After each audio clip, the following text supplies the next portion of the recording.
Bismillahirrahmanirrahim. My name is Dr. Muazzam Manzoor and I am going to teach you our next subsection, which is the skeletal muscle and related concepts. A question in the very beginning of our discussion.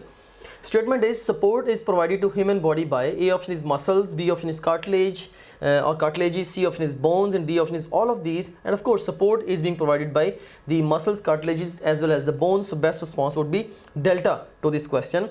In this subsection, first of all, we will discuss in detail the structure of skeletal muscle, and then we'll talk about the mechanism for contraction of the skeletal muscles in detail, a pretty conceptual area from the examination point of view. So let's start off with the structure of skeletal muscle.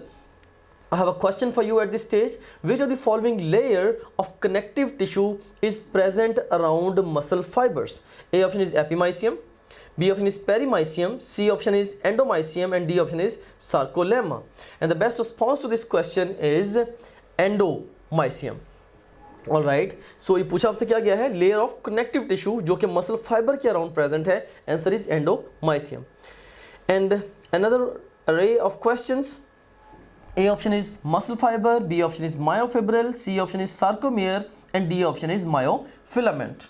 और पहली statement है हमारे पास, structural and functional unit of skeletal muscles is, if you are answering sarcomere to this question, तो ये इसका गलत जवाब है. Best response to this question would be muscle fibre, जो कि बेसिकली मसल सेल होता है.